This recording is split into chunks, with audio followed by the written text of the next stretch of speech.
Happy anniversary, yo. To get better, you can't just get better. You need to get better at a faster rate than everyone else. Not necessarily. I mean, like to be winning, kind of in that sense. Who linked my? Let me talk more. Okay. Oh my god! Oh no! Oh boy! So Look, Worm. The thing is like, there's a difference between self-improvement and improvement against others. If you're focusing so hard on your results against others, you're cucking. What is it? What does it mean to cuck? It means you're not focusing on what you're supposed to focus on. It's just like, bro, just do the best you can. If you do the best you can, there's nothing to complain about. It's like, that's it. see, here's Getting better means nothing if I is don't get results. my turn. So I see we got someone that is focused on results-based progress. Well, my friend, that is not, especially the game like Melee. I have something I can say too. Once you're done, That is definitely not the way to go, just because of how volatile the game is, fundamentally. That just how certain things go. Literally, to be human is to err. So you SD and you basically lose a set because of it. Is that really gonna say you're not better than the other person? No. fucking. So you need to worry less about the results, and it kind of goes off what Fernando's saying. Are you getting better by improving yourself? Are you getting faster in reactions? Are you doing better combos, making better decisions in neutral, better edge guards in general? Or are you just getting better against the people you're playing because you play them a lot, so you get their habits down, but as soon as you play as someone new, you fall apart because, oh, they're not rolling at a certain situation. They don't do this combo. They don't DI a certain way.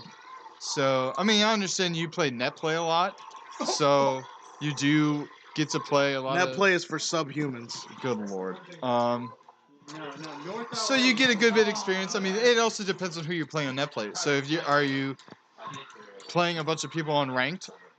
So you're playing literally random people, or are you playing just getting sessions with the same people and over and over? So you still again maybe getting you only play ranked. Okay, so at least you're getting varied experience. I don't know if you're nitpicking which characters you're playing against or not, but I only play friendly, bro. On Netflix, I never play. Net play at the very least gets you good matchup experience because you could literally pick and choose. Oh, this person plays this character, and let me play them. I want to learn the matchup. Blah blah blah. But still, like we were saying, you shouldn't focus so hard on your placing or I win. I don't want to go 2-2, 1-2, or 3-2 anymore. It's more so. Am I punishing people's bad habits? Am I recognizing people's bad habits? Am I making better decisions in neutral? Am I not selling out my combos short? Am I cleaning up my edge guards? Am I mixing up my recoveries? It's putting those pieces together will get you those results. Or should. If I may add. So there was a large amount of time where I was improving, but since I was improving, I was seated higher. Meaning I would have to play someone like Justin first and then like David in losers or something ridiculous like that, which I was going 0-2, right? And it sucked, but also I wasn't doing very poorly against them. I was playing the game at a higher level. I was understanding fundamentals better. I was playing against the player more. And yes, my results were worse, but I was learning the game at a faster rate. Let's go. So you have to take that into account a lot. Yeah, and that goes with it too. Like, so you do get better. You get motivated. That too. Also, me? No. Get out of here. This is esports. What are you trying to do? I'm trying to motivate people over Trying to here. get the group? That group? I'll see you. One every 3 months is a reputation of improvement over Ask Ian. In a sense, I mean, also, And Brew. like, would you say you have tournament or like tournament nerves affect you That's quite a a bit? classic worm, John. I mean, you know, someone who doesn't go to tournaments in general often, But before that, that's even going when to he be a was. thing. It's just a matter of, you know, do you feel like it affects you a lot, or do you feel like you have a good handle on your nerves in general? Nerves will affect you at every level. But being the best player is not getting over the nerves, it's playing with the nerves and just keeping your composure. Yeah, I mean, like, you know, obviously, other than like actual real life situations that are like, you know, dealing with stressful situations in general, kind of helps you without going to tournaments with tournament nerves. But other than that, pretty much the only real way is just to, you know, be in tournament, get into the situation, or at least what I try to do, at least in friendlies, is people could refer to this as sandbagging up until my last stock. But basically playing so that even if I do fall behind, I don't like try super hard. I try. I put in the focus to play cleaner on my last stock. Because that's definitely gonna be where your nerves hit you the hardest when you're trying to come from behind in that kind of situation, and that's when you need to be at your best for the most part. Also, another thing is that learning when to play for the win and play for learning. So, like, I will play Justin a lot, and my expectations going in is not, look, I'm not going to cheese him and get a crispy shine off him at 0%. What I'm going to do is learn his tendencies and what he assumes is a good option, what he assumes is good play, so I can better myself as a player. Not go for the meme gimmick like, you know, wobbling like Ben does. Even though, you know, I'm still mad about that. Wow. But still, you just gotta learn what's good. You know, what's good in the long run. Yeah. So like, I mean, for me, my thing is you should always just expect to win or try to win. Doesn't matter who you're playing. You know, we're all playing the same game. You know, I'm still playing a function per se, you know, so to speak. So you know, you just kind of when you play against someone you think is better than you, or you know, you expected to beat you, which shouldn't really go into it thinking that in the first place. But if anything, you should expect the options that they're going to pick are just going to be smarter, faster, so on and so forth. And you can at least, you know, try to play around that to the best of your ability. You may not always win or whatever, but it's kind of the opposite way of, you know, you don't want the better player you're playing against to be sandbagging against you. Me as, you know, the good player or whatever, because I hear it all the time, like, oh, here I go. Like, every fucking time I have to play Ben. He's like, oh, it just beat me already. Oh, just end it, get it over with. I'm just gonna lose. Every time, like, I hate hearing that. Just because, like, you know, you expect me to put my best effort, I expect you to do the same. I agree with Baskin, actually. I get most nervous against people I've beaten, usually beat. What's up with that? Now that sounds more of meeting expectations, whether they're yours or you feel they're others because they know you've beaten said person. I can speak on that today that happened. Mm-hmm. So, like, today, I saw that my projected bracket was to play Ian, then to play Midi. And I was more worried about Midi because we have gone back and forth in sets. Yeah. And this is a John. I'm about to John real hard for both of us. We both play the green fox, and we always get messed up. Yeah. Which That's true. for the first game is a problem, but besides that, it's not. But the thing is, like, you want to meet that expectation, but also that can help you. Mm-hmm. It can be like, oh, you know, I'm expected to win. Therefore, obviously the pressure's on me, but I've also done this before. I've outplayed this person. I've adapted to this person. I can, you know, overcome the odds because I have overcome the odds. So Worm is saying is like, you know, he has a bad record against me. The thing is that you're saying when you play against me, you're like, I'm in losers. I mean, you're in losers with that mentality. Mm-hmm. The thing is that even if you think I'm gonna win, you have to do your best to make me earn the win. So today, hey, shut the fuck up! Don't ruin this stupid shit, bitch! Don't you dare! God, I fucking Dylan always is trying to put me down as a person. It's so God ridiculous. Damn it, Dylan! It's so ridiculous. So the thing is, like, okay, I played you first round, which was my first game of the day. I didn't warm up. That's why I switched to Falco. It also worked as, like, a mental thing. It's like, wow, this guy doesn't respect me. He's picking Falco. This is a dual-edged sword. I lost his Falco, so don't even worry about that. But the thing is like, yeah, you've been beaten by me before, but that also means you have the experience of what it's like to fight against me. I meme with multi-shines hard. Yeah. So it's like, okay, you have the knowledge of how to beat a multi-shine. Easy thing is roll. Harder thing, shine out a shield. The medium thing is grab me. So you have that mentality. What you don't realize is that I can adapt to you. So if you have this shitty mentality of not trying, then it's easier for me to just beat you. Mm-hmm. But if you make me earn the win, even if it's through unconventional means, that means it's going to be closer. It means you're going to learn about the way I play, and it means that you're going to, have the chance to win.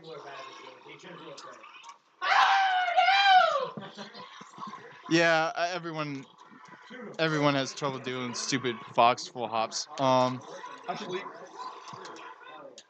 But yeah, and to go into more so with Fernando saying, so you do need to at least, if you're giving your all, even if you expect to lose, you still need to pay attention to why you're losing and also the opportunities you did get in the match, like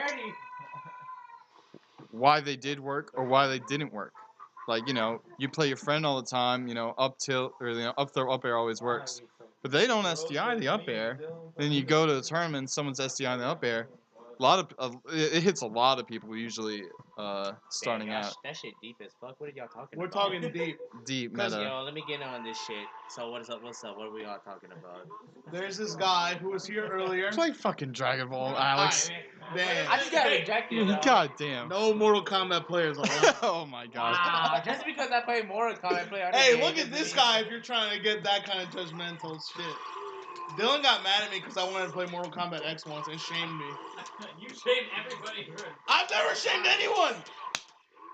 Right, Garrett? I don't know about that. Yeah, so it's like, so the next time you do play them, you have to, you need to remember, okay, what was I getting punished for? And then you try to avoid those situations. What opportunities was I getting in the match? Try to create those situations. I know, like, for me, like, you ask me, except for winners and grand finals, if you asked me specifically anything that happened in any of my sets, I couldn't really tell you anything. But for me as a player, I usually, I take a lot of, like, the things I messed up, for better or for worse. But it's so that I know what I need to clean up or improve upon moving forward. And also the whole meeting the expectations, playing someone that you're expected to beat. Gamers rise up. Gamers rise up. I asked Garrett why y'all call him Garrett, and he said, I don't know. And then he won't stop. The real reason is because he didn't stop us soon enough. The real reason is because that's his name. Fuck off. See, that's what would happen. He wouldn't tell us to stop. He'd say, oh my god, or shut up, or fuck off. Yeah, whose fault is that? I'm fucked either way. Oh yeah, and mid set or mid game adaptations, that's a real one for sure too. Is it's so crazy. Just like competition or like fighting games in general. It's it's pretty wild because you have to deal with players that, okay, they put themselves in the same situation. They do the same thing as long as it's working.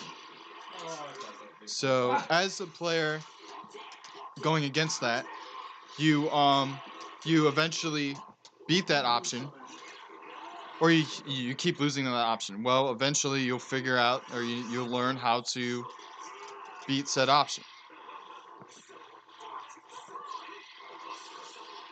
Right, and I know what to do next. Yeah.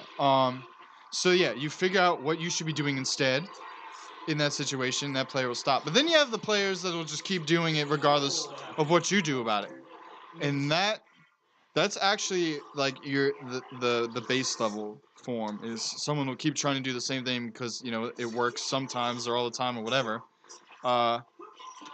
And you just play around, and then you go and you keep punishing it, or you punish it. You read it the time after you make it stop working. Then you read it, you punish it harder. They'll either just stop, or they'll do it till they die.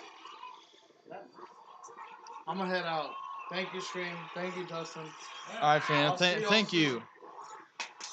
Later. So, and also it kind of comes to the game knowledge as well.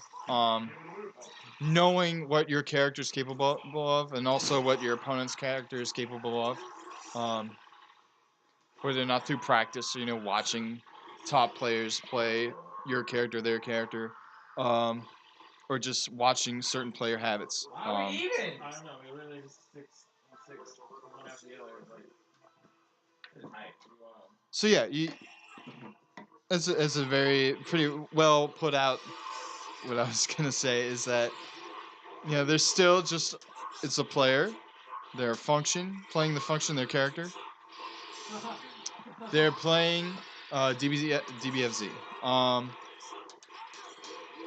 So you have to understand the limitations of their characters. They might do certain things, amazing, or you never seen it before, but it's still within the limitations of said character. Like Luigi's gonna wave dash across the whole stage, but they're still only got down smash, up smash, F tilt, grab. There's only certain limitations they have from wave dashing that they're gonna do. So you could play, you learn how to play around that. Either, a Sako, you laser to stop his movement. You put out an aerial preemptively. You jump over, there's... Yeah, it becomes the next step, and that's through, like, experience and playing other people.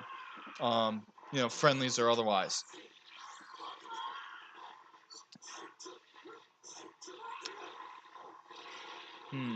I see. Learning how to deal with stuff mid-set. That kind of does go into play of knowing what your character's capable of. Like Matt just saying, having a game plan. Just kind of, in macro situations, even if like in certain micro situations is where you need the adaptation. That's where like it really, you have to just learn on the fly, or like deal with it on the fly. Like, say... It's certain things like, you play Falco, and the matches, you're really not going to get a good shot of the matches just because the camera picks up the monitor. Trust me, I've been there, recorded matches like that before. But, like for example, I'll be and end up, I'll catch the lip, so I land right next to the ledge. A lot of foxes will do is they'll just dare to punish, but... that works fine. Like, this is kind of like, there's also certain levels to situations that happen all the time that you need the game plan for, in the micro sense. I get that up B next to the ledge. Fox usually will dare, and then they'll get a wave shine off or whatever, I'll die. Or they'll get a grab, so on and so forth. What I should be doing against that, I could either, not go for the ledge as much, but sometimes, I'm just kind of forced, FD, there's no platform, so I need to land. So my next step is to SDI the dare. So I can SDI just either, towards center and just get out, even though, like, they could potentially follow up and try to grab me. Or I could SDI behind them, so I SDI to the ledge. And I grab ledge, I get invincibility and all that comes with that. But the most they get out of it is they hit me with a dare. They don't get really an edge guard per se. And then the turnaround for the next thing is they don't dare me. Which, kind of makes it a little tighter on them if they don't want to hit me with a soft aerial coming down. Or, they have to have a tight ledge dash.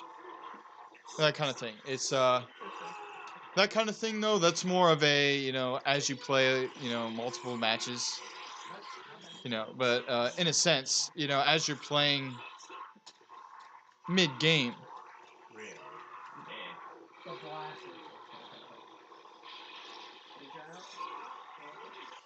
Right. And it's not only, generalizing or understanding situations, it's also picking up habits of your opponent, also recognizing your own habits. A lot of people, they try to get reads on their opponent, but they don't necessarily understand not when they're being read, because, since it is a big punish, it's kind of obvious, but pushing with dare after laser is probably the same regardless. Yeah, exactly. That's a good example. Just because, a lot of people, they'll shield after the laser. Why are you getting red? Yeah, why are they punishing that roll every time? Is it because you keep rolling in the same situation or against the same area on your shield or the same spacing? You have to recognize that and seeing it yourself, almost kind of like an out-of-body experience, in a sense of man, I really am Magi does a good job punishing me pretty hard. Whenever I'm kind of cornered, I'll opt to jump to platform, and so Magi in turn will shoot a laser at me and then follow it up, putting an aerial bear on the platform. Good habits are habits that don't get punished, in a sense. You could say that, being unpredictable is a good habit, but at the same time, you can be read in the fact that, okay, well, he's not going to do the same thing twice.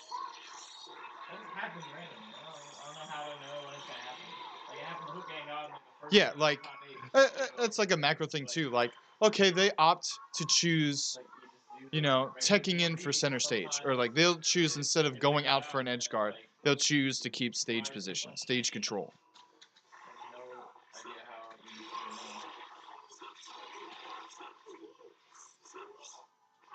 And you know when I'm doing it. Okay, well, when you're doing it, then you need to, well, first, that's the thing, is you think, in situations it's good, but it's when you keep doing it, when the situation keeps happening.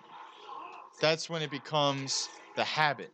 Yeah, exactly. So that's where, the levels come in. So the first time the situation happens, Fernando's multi-shotting your shield. You roll out. It works. Then he starts shining your shield again. You roll. What's this? He shine grabbed, so you didn't even get to roll. Then what? Or, he only does a double shine and then wave dashes out, so he punishes your roll. Or, he keeps his pressure. And then, you roll again the third time.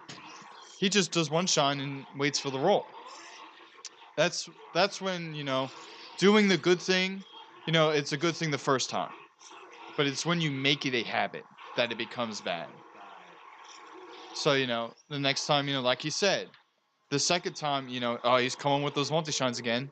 You shine yourself out of shield. You wait, shield the eye away so that you can shield grab. You light shield so that it pushes you away. You're out the pressure. You wave dash out of shield. You up smash out of shield. That's where you also have to be aware of what your character's capable of in those kind of situations, and that's why, Magi was saying, you had to have a game plan.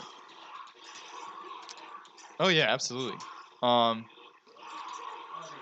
Being aware of what your character can do to, in general, to get out of pressure situations.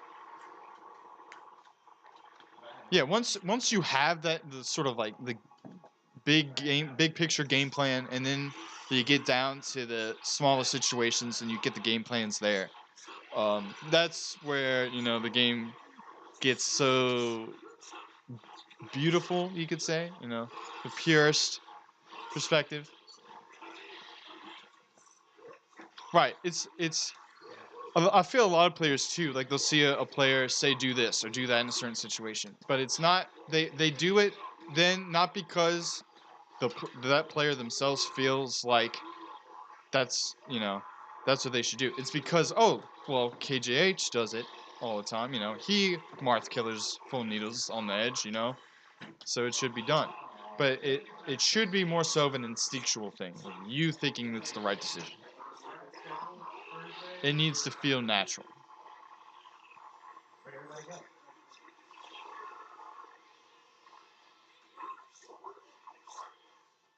In a sense. Yo, the echo. I still don't get why it echoes, but oh well. Yo, Fernando with the 11-month resub. Tier 2, let's go. Exactly, except for Foxful Hop. No, Dare. Falco Dare is unbeatable. No, Falco Bear. There's a few things that may be close to unbeatable. But, Falco's unbeatable. That's what a lot of people think, for sure.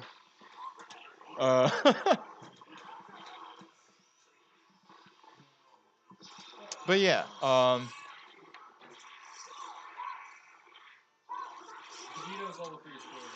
and that's also kind of the part, like, you know, having expectations heading into a match, whether you're going to win or lose. It's just kind of right. It's definitely it's not going to something that just clicks. I mean, it'll click, but not everything's just going to happen. You're not going to learn every micro situation at once. You're not going to learn how to deal with everything all at once. Yeah, even if you're told you have a coach that literally you should have done this, you should have done that. You still, in your own mind, as things are happening, have to apply these things, and that no matter what will take practice. No matter how much talent or whatever you may have, like you definitely have to have the experience putting it together in your own hands, in your own mind. That definitely it takes time. Some people they can kind of play through things in their own mind. Some people, they just have to have it hands-on. Once you kind of figure out what's your best way of learning or getting things or adapting to things, or figuring out situations that, the quicker things become as far as learning how to deal with them, for sure. Like for me, I felt like at least getting better throughout the beginning of my Smash career. Definitely being able to self-critique, watch myself do things. Understanding why, thinking about why I did those things, and also what I should be doing instead, or what I should be doing better.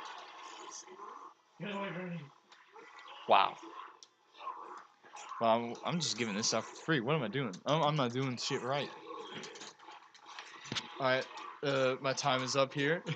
Oh, he subbed, that's true. You subbed. Twitch Prime though, but I'll take it. Sub analysis. So yeah, like Magi said, they're definitely up for critiquing matches and stuff. I don't give myself really enough time or anything. Shh. So that kind of thing, they can help you, learn the decisions you should be making, or like even so the mistakes you're making. So because like you said, like some things you do, they work sometimes. So you think it's good. But, it may not always be good. Or it may work against a certain character or a certain type of player. Because that's another thing a lot of people kind of fall into as they get better is kind of doing the same thing against any character. Alright, let's hear it, Worm. Is this Q&A? In a sense, just trying to, having a real deep meta conversation. Is there a podcast with adjustments? I don't know. I don't know how I'm gonna come up with one. So we'll see. I have a big problem with SDs, but like you can't practice not SDing. So is this you're trying to figure out how to SD less? Or is it learning how to deal with when you do SD? Because yeah, like learning how to SD less, you know, it kind of comes with nerves a little bit. You become nervous, you know, you slip up, make more, you know, hand mistakes, human error, input errors. See, that's the thing too. So like you're not SDing in the same situation. Yeah, it's pretty much you. If it's certain movements, that kind of thing. Good night, Feroz. God bless. Um, you know, you need to become more comfortable in movement, or within pressure, within situations. You need. I thanked you when you gave them to me. Are you serious? Get out of here with that shit.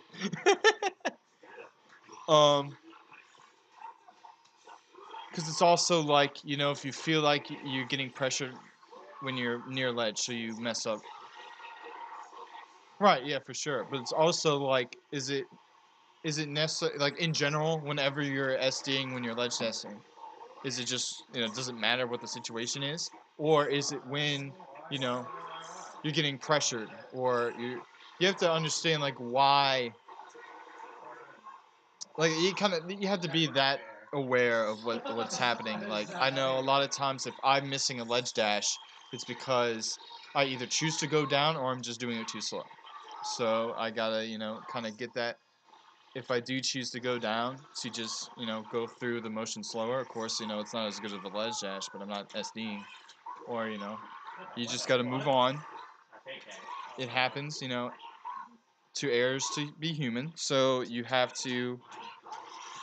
Let's say, like, also, like, SDing. What would be another way to SD? I don't know, there were a few times you kind of says SDs, like, you'd go straight up on an up B, so you wouldn't be able to make it to ledge. That's a little rough. You're trying to be too sensitive. It happens to anybody and everybody, you know what I mean? Happens to Dr. Drank. He always goes for the sick angles, going low.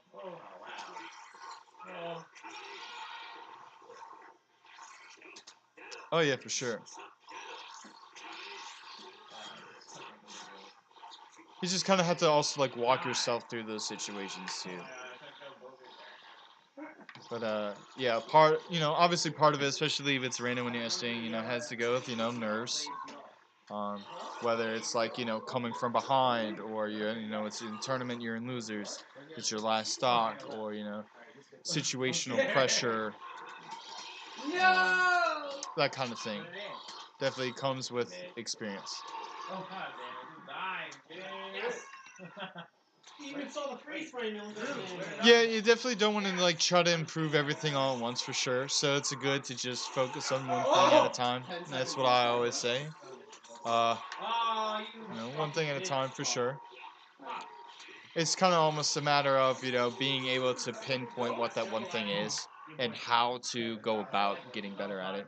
You know, Magi and everyone in Discord, we're here to help, of course. But it's also good, you know, you're asking the questions at the same time, because it's always good getting you know, another set of eyes, or, you know, getting other people's perspectives on certain things. You know, just make sure to be very open-minded. That's definitely also a big thing, because there will be people, you try to tell them how to do something or how to correct something, and they will correct you even though, you know, yeah, don't be a bigot, you know. I see that you did something wrong.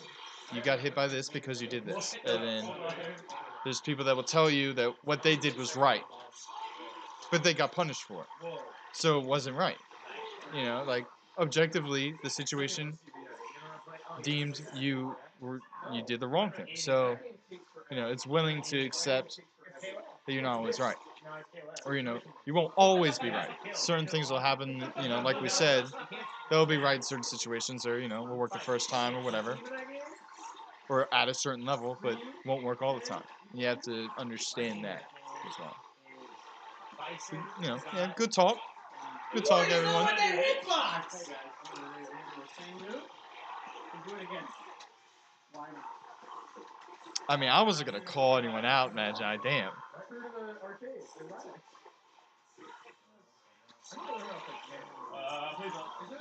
Because the worst thing that happens is something like that.